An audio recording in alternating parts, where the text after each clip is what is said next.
Om Asito Ma Sadgamaya Tamaso Ma Jyotirgamaya Mrityor Ma Mritam Gamaya. Om Shanti Shanti Shanti. Dear Mr. Shenoy, dear Mr. Datta, other dignitaries present here, dear friends, I am extremely happy to be here this morning. At the outset, I would like to thank CII for giving me this opportunity of meeting you all. I also would like to take this opportunity of congratulating CII for organizing such a beautiful program every year, and also for conducting various activities for bringing out for improvement of quality in various fields and various aspects of life. And I was particularly very much happy to know today from Mr. Shenoy about the special efforts being made to improve the quality of education, and that is the crux of the whole thing. And also the efforts of improving the quality of life. Quality of products very important, quality of services very important, but the most important is quality of the people. And by the very fact that every year you have some sort of such discourses where you have deliberations on improving the quality of the people, that speaks for the importance that is being given by CII, and for which I really very much thankful. The subject that has been given to me this morning is balancing the materialistic world and the spiritual world. In fact, there are not two worlds. It is only one world. Now the modern quantum mechanics has proved it's a holistic universe. Bayes' theorem that all the particles of whole universe are integrated at deeper level has been experimentally verified by David Bohm, and so another Nobel Prize physicist, Erwin Schrödinger, says consciousness is a singular of which the plural is unknown. So it's a holistic universe. There are not two worlds.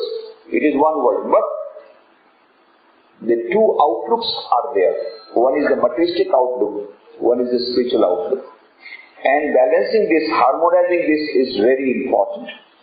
And if we can balance, if we can harmonize these two outlooks, then all our problems at the micro level and at the macro level, individual level, national level, international level, all the problems will get resolved automatically if we can adopt, we can harmonize these two outlooks of life, materialistic outlook, spiritual outlook. Swami Vivekananda says, I do not believe in a religion which cannot wipe the tears of a widow or cannot feed a hungry mouth.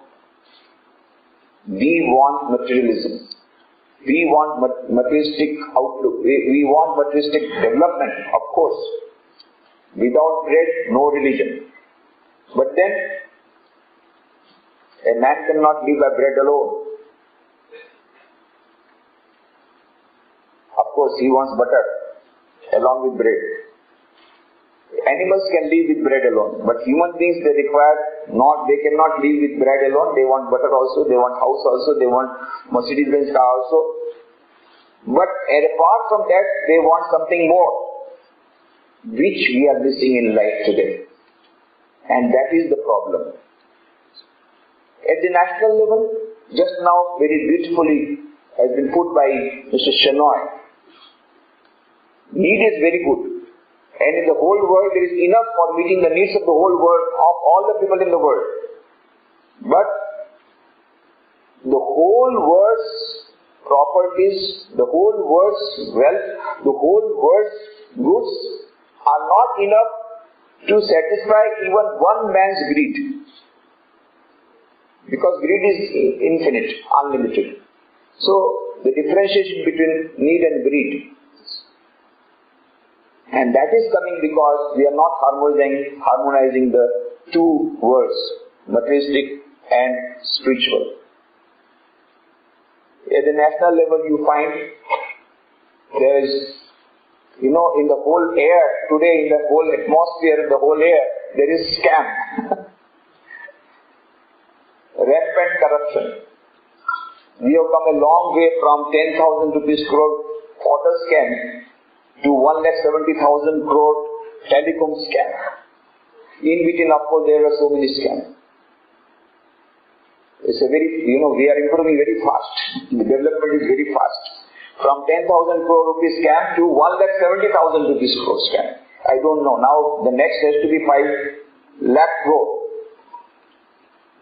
Then this telecom scandal will become less significant. This is how we are progressing very fast. And if others, so the society becomes the other's ideal. And if Satyam becomes Asatyam, and if the Commonwealth becomes the Commonwealth of all the organizations, then what happens to the nation? So this is the predicament. Why this is happening? At the root, if you go to the root of the problem, it is greed. If you go to the root of the problem, it is consumerism. It is the materialistic philosophy that money and money alone is the end and aim of life. This materialistic outlook is at the foundation of all this. That is what is happening. Eric Fromm has written a book. The name of the book is To Have or To Be. And there he says, man has become a commodity. He thinks himself like a commodity and sells himself like a commodity. Graduates are being sold in Bihar and UP. If you are an IS officer, you will get 1 crore rupees if you can sell yourself to your in-laws. 1 crore. I don't know the latest price. Doctors, engineers, doctors have got 60 lakhs, engineers 40 lakhs. These are I am telling about 6 months back somebody met me in the train. So the rates are changing, but anyway, the people are being sold. The man has become a commodity, he thinks himself like a commodity and sells himself like a commodity. So consumerism has come in a big way. And as a product of consumerism is affluenza. And Oxford Dictionary added another word, new word, and the word is affluenza.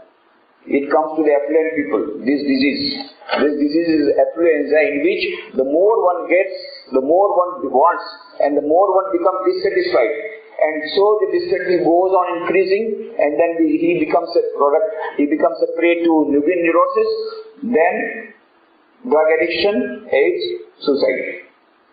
And that is why in America they have started Affluenza Resistant Society. Just recently I have been to USA and I found that so many people are under stress. Of course the same thing holds good for our people also. The same affluenza is coming there also. But this consumerism.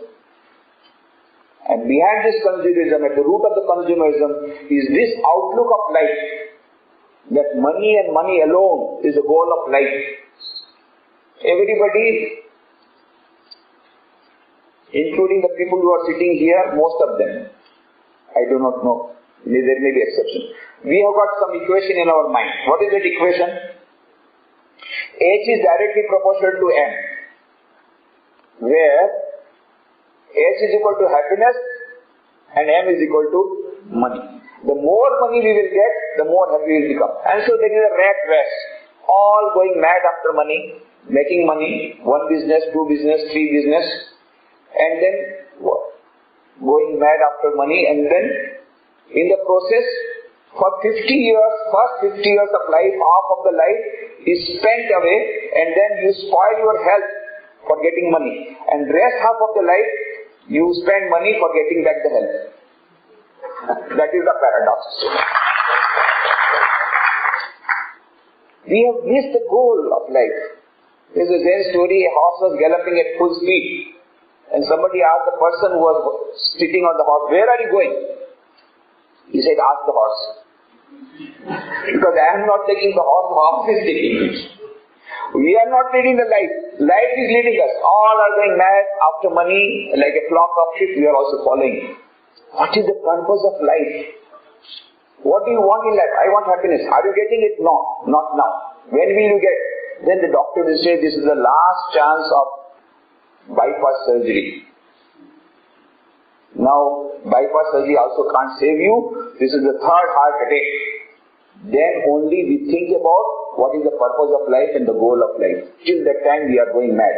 When will we start thinking? This is the main thing. We are pursuing something which we do not know. We want happiness and peace. But what will give you happiness? Long-term happiness and peace. Money alone cannot give. Just now you are talking about GNH and GDP. If you think about GDP and the standard of living and per capita income, 3 countries having highest in the upper range you will get some countries in which there are 3 countries which are in the upper range of per capita income and GDP. That is USA, Japan and Sweden. And there are 3 countries where the number of suicides are increasing at an alarming speed. And what are the countries? America, Japan and Sweden. And there are 3 countries where mental patients rate is increasing at an alarming speed. What are the countries? America, Japan and Sweden. So what is the equation? X is inversely proportional to M. The greater the money, the greater will be the mental patients, the greater will be the suicide. But don't take a wrong message. That does not mean money is not important for our life. Money is very, very important. But money cannot be the end and aim of life. And money alone cannot solve our problems. And money alone cannot give us happiness and peace. How much happiness we want? Every human being requires unlimited happiness and peace. That is our constitutional necessity. Yovai bhumal sat sukham na alpe sukham asti. A man can never be satisfied by limited happiness. Each and every one of us wants unlimited happiness. And that is why I don't blame those poor fellows who are going for scams. Because they are going in search of money. Because they think by money they will get happiness. And they want unlimited money so that they can get unlimited happiness. Only thing, they do not know that unlimited happiness cannot be obtained by any amount of money. The source of infinite joy, infinite peace, infinite bliss is already within each and every human being. That is why Kabir says, मोको कहा तू ढूंढे बंदे मैं तो तेरे पास में खोजोगे तो अभी मिलूंगा पल भर की तलाश में. The source of infinite joy and infinite happiness is inside each and every human being.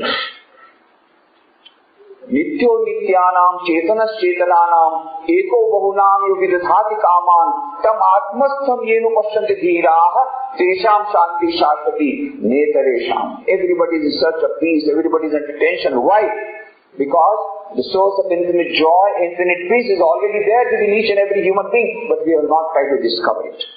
The source of infinite joy, infinite happiness, infinite bliss, the Atman, is already there within each and every human being, but we are unaware about it. And when we can discover that, the source of infinite, then only we can have infinite happiness and joy. Na sukalpa masti. Before that we cannot have. But then, how to get it?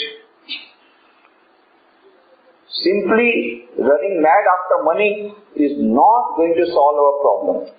That is one side of it. And simply going after the spiritual treasures is not going to solve our problem. Because we want happiness and peace in everyday life also. We want eternal happiness and peace also. There is a beautiful story. A fisherman was relaxing, sleeping on his boat. It was afternoon. And there was a management consultant sitting on the bank.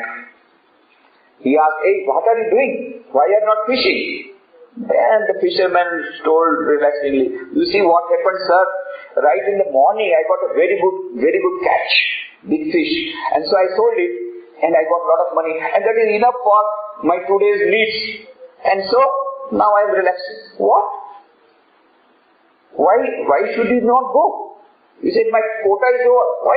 Is there any quota system here? You should go more for fishing and you will get more money. But what will I do with more money? Because already I have finished my quota today. No, you save and you deposit. Now he had never thought about deposit. Deposit, yes, deposit the money. What will I do with the deposit? When you got enough money, enough deposit, you come to me, then I will tell you to buy a bigger boat. If you have a bigger boat, you will be able to go further deep down the water and you will get much better fishes and you will get more money. But what will I do with more money? Again you deposit. Then get 2 more boats, 4 more boats, then you will have a fleet of boats and you will become a CEO of a big fleet company. Then you earn money, and after that, when you have got heart problem, blood pressure, everything, then you come to me. Then I will tell you to sell off everything. And with that money, I will tell you I have got investment policies, I will tell you where to invest. When you invest that money, you will see every month you will get fixed income. And you will be able to sleep nicely. I was sleeping nicely, it is you who woke me up. For sleeping nicely and for getting rid of worries. Why do you want to create so many worries and then getting rid of worries? There's a beautiful book by Jana Zohar. She is a professor in Oxford University. She has written a book. The name of the book is SQ, Spiritual Intelligence, the Ultimate Intelligence, where she says neurologically, biologically, physiologically, psychologically, from every point of view there is a concluding evidence. There is something called SQ, which is the basis of both IQ and EQ. And she says, what is IQ? IQ will tell you how to play the game of life. What is EQ? EQ will tell you how to play the game of life under changed circumstances with changed strategies. And what is SQ? SQ will tell you whether to play the game of life at all or not. But that's your choice. What is the purpose of life? What is the meaning of life? What is the aim of life? This is what is SQ. Dana Zohar gives a similar story in that book, and she says that fisherman hasn't got that much IQ, but he has got better SQ. This management consultant of Harvard University has got a much better IQ and also much better EQ, but he has no SQ. Because he doesn't know the aim of life. He has missed the goal of life. So, that does not mean that we should not go for more money. That does not mean we should not go for expansion. That does not mean we should not go for more wealth creation. That is much for our country, particularly as on today's context.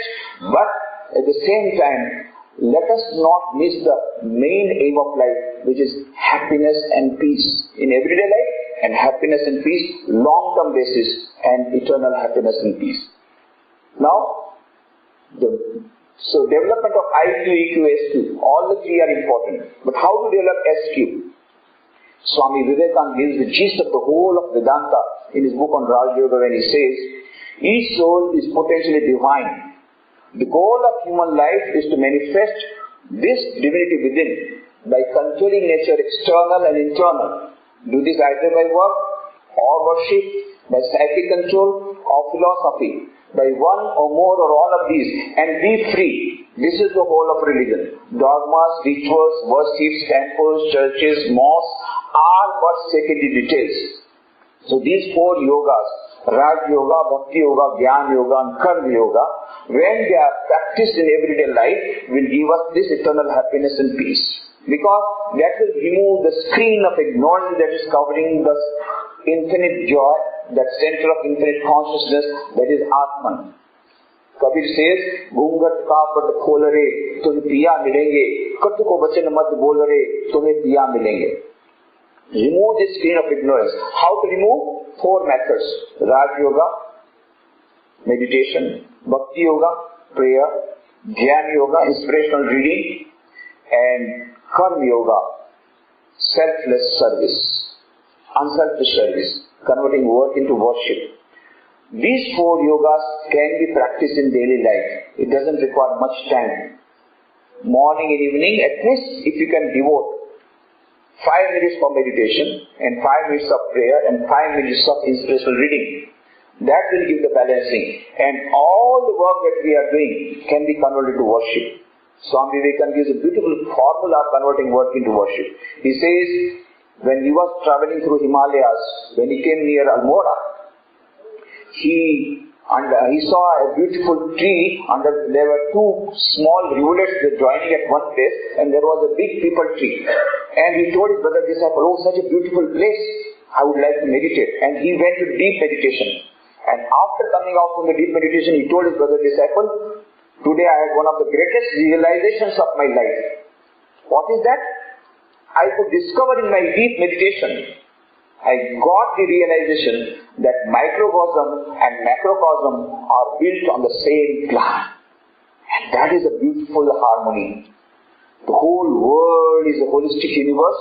It's a unity of existence. There are no two worlds.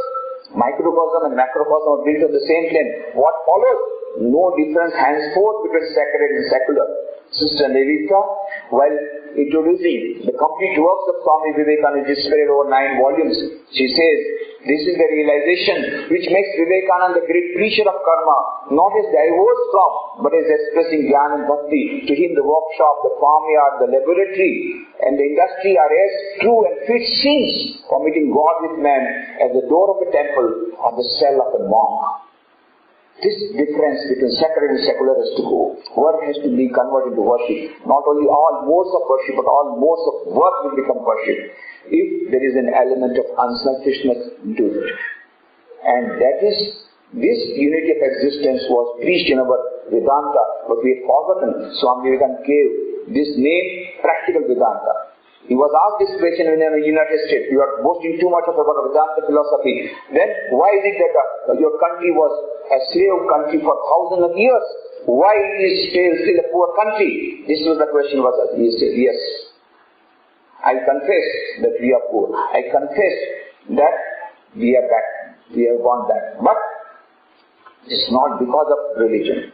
When we practice this Vedanta in our everyday life, India was on the top of the world in every aspect. In culture, in spirituality, architecture, science, technology, engineering, in every field. On economics, of course, it was called Sonekichuria. In every field, it was on the top of the world. When we practice this Vedanta in everyday life, but when we stop this Vedanta, practicing Vedanta, and we went only for moksha, just we want to go for salvation, forgetting the daily life, forgetting the needs of the daily life, and that is where we miss the goal, and that is why we diverted. We have again to go back to Vedanta. But what we were now, what is Vedanta? No, we don't want Vedanta. What we want is practical Vedanta. Vedanta in everyday life, it has been practiced. That same principles of Vedanta has to be practiced in everyday life. Then only a manager will become a better manager, an executive will become a better executive, a fisherman will become a better fisherman, a student will become a better student by the application of this Vedanta in everyday life. This is practical Vedanta, that message that Swami Vivekananda gave, which we need in this world. Otherwise, we will miss the goal and we will have more of suicides, more of mental patients. Matsushita, the chairman of Matsushita Electric Company, had warned Japan, but the Japan people did not. He started an institute called PHP and also a journal called PHP, and he wrote a book. The name of the book was Not for Bread Alone. And in that PHP institute, in that PHP institute, what is PHP? Prosperity. P for prosperity. Next, but prosperity is not enough. Prosperity is a must, we must have it. Second thing he told, add happiness and health. And third he said, peace of mind. PHP, all the three are needed. Then only we will have a harmonizing of materialistic and the spiritual outlook of life. And then only we can have happiness and peace in everyday life. Then only we can have happiness and peace, long-term happiness and peace, and everlasting happiness and peace.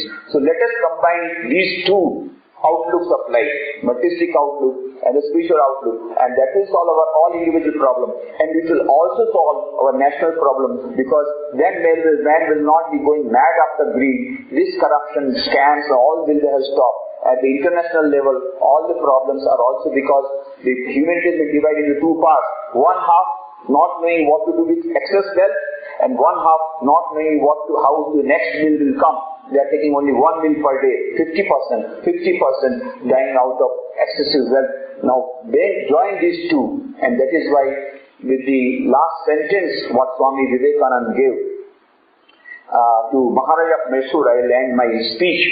Swami Vivekananda wrote a very inspiring letter to Maharaja of Mysore. My dear Prince, this life is short. The vanities of this world are transient. In this short life, they alone live who live for others. The rest are more dead than alive. Let us not be dead. let us be alive, let us work for others. Thank you very much. Yeah, this is a very good question. Do you believe that disparity in society is created by the stiff competition of corporate world? I think it is not only because of the competition. There are so many other factors responsible. That may be one of the factors. But there are so many other factors responsible where because of this disparity, and as I told you, one of the important factors that I think is this corruption. In fact, 16th April 2003, I was at Rashtrapati Devan talking to Dr. Kalam. At that time, 2003, I told that Kalam, you want to make India a developed country by 2020. Very good, you are working for it. We are also working for fulfilling the dream of Swami of the greater India. But then I can tell you, even if you bring the wealth of the whole world bank, the poverty of the poor people will not go. He asked Swamiji, why? I said, for the simple reason, the former Prime Minister said, if you put 1 rupee to the 5-year plan, 15 paisa comes to the grassroots level farmer. I am afraid even 5 paisa is coming or not. So, and by the time it comes to the farmer has already committed suicide. So many plans are there, 5-year plans, so many schemes are there. But these schemes, the benefits are not reaching the grassroots level because of the rampant corruption in the country today, for which value education is very important, but it's a very big subject, I will not diverse on that. But most important thing is that stiff competition may be one of the reasons, but there are so many other important reasons for which there is a disparity. Next question is, again, AGM of beginning today. If you begin in karma, there is philosophy. We need to do only good karma, other aid or contribute.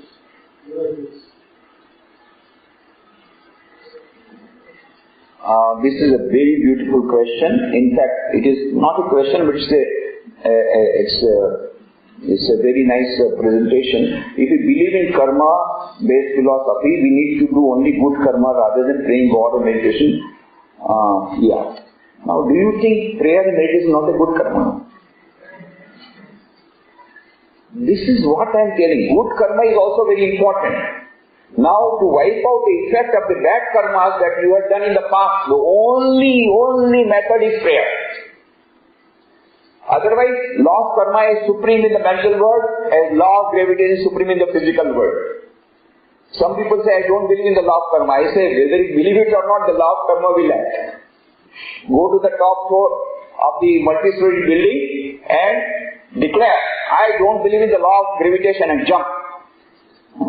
What happens? Your photograph will be published in the newspaper. This person did not believe in the law of gravitation, and yet the law of gravitation works. Similarly, whether you believe it or not, the law of karma will act. As you saw, so you reap. If you do a good action, you will get good result. If you do a bad action, you will get a bad result. So you must perform good karmas. Now, at present, you are having a difficult situation in life. Why it is? Because some bad karmas you have done. What is the solution? Holy Mother Sarda Devi says, the only solution is prayer. If you pray to God, the past karmas can be wiped out to a certain extent. And now you have to be careful, don't repeat that one, and then try to do good karmas for the future. So, meditation and prayer are important. At the same time, that is not enough.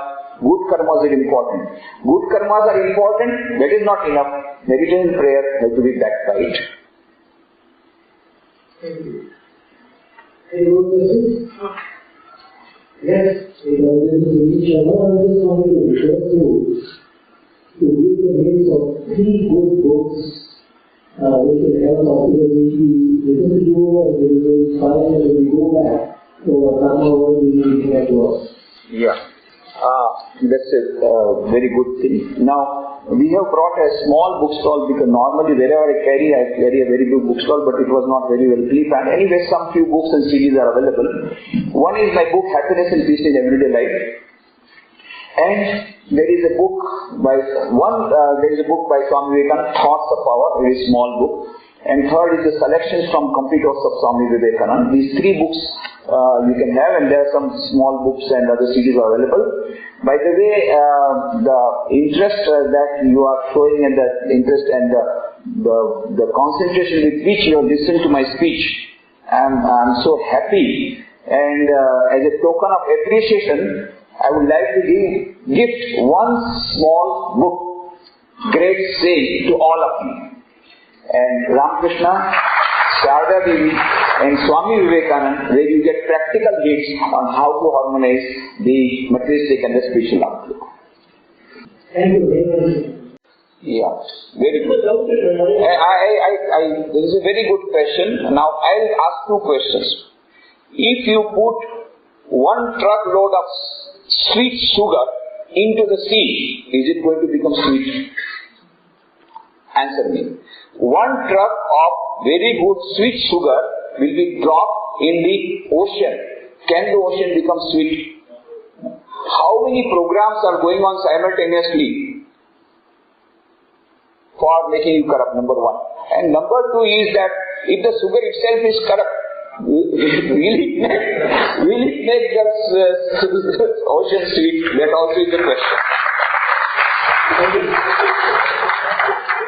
Good morning, Swami. Myself, Vijay from Coromandel International. This is a question I'm just asking the ladies. This is in the news. This one, the other day, they are trying to discover something called the reward particle or more on the antimatter. So, I just want to know, this materialistic way we approach this so-called reward particle or, what they're researching, investing billions of dollars. So, what is the spiritual answer for this sort of request which they are? Is that they're going to be successful, or is that what they're going in the right direction?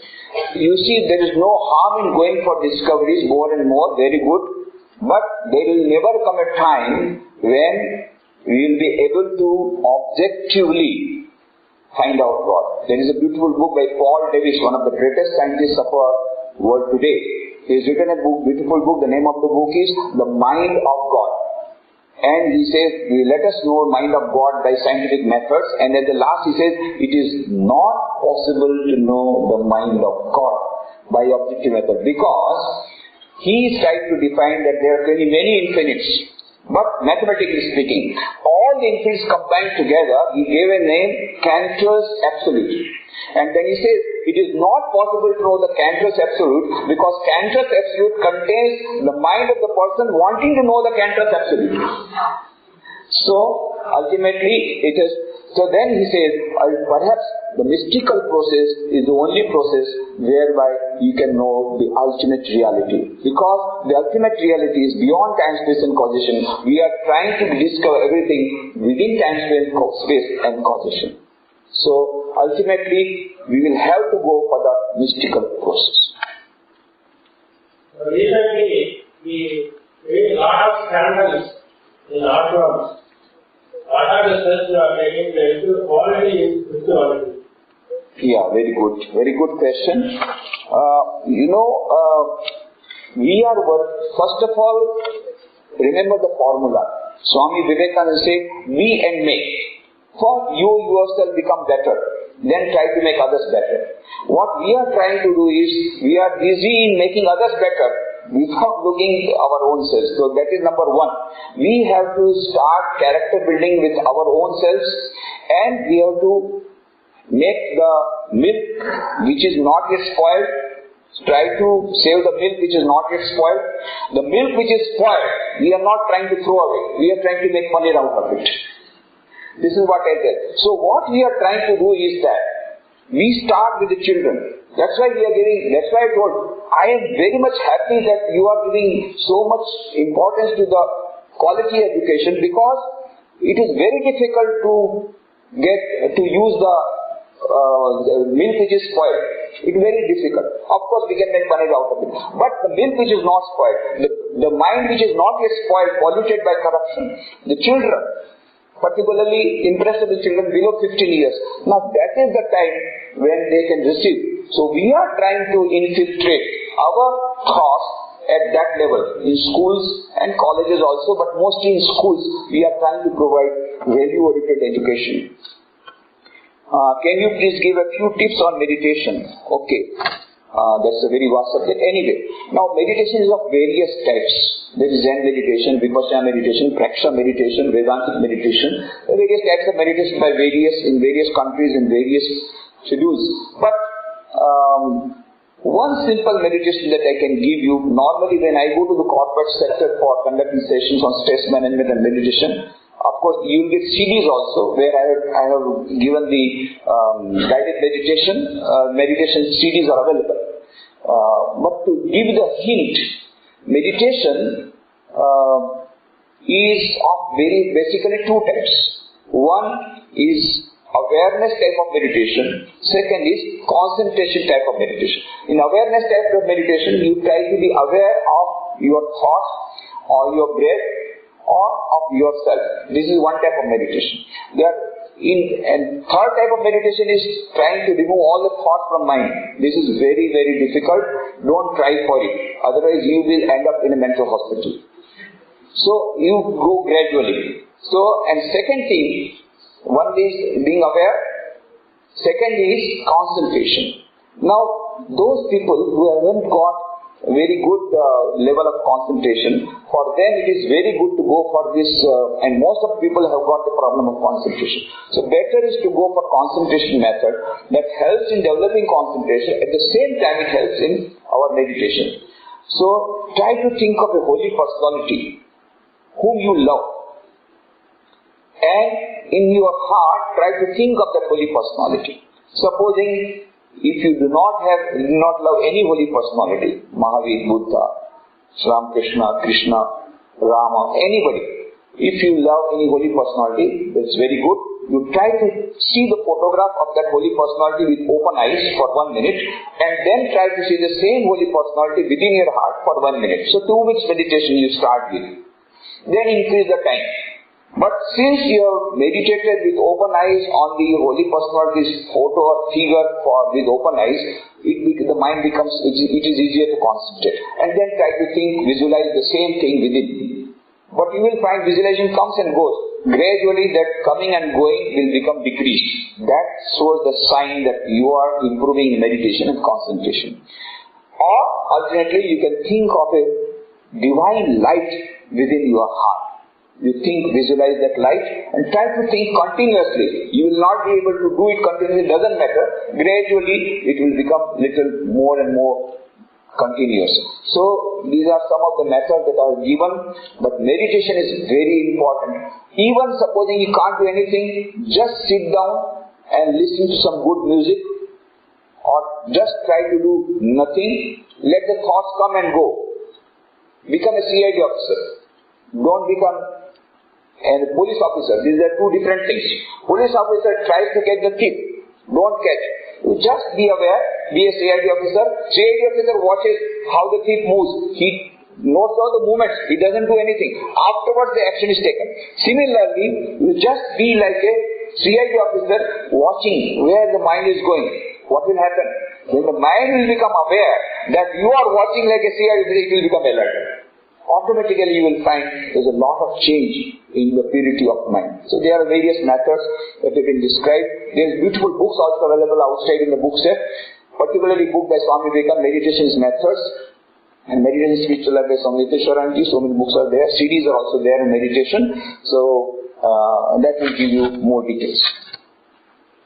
So I think I'm very thankful to you for showing interest, and I just pray to the Lord, He gives us the strength to follow the teachings what we have received. Thank you very much.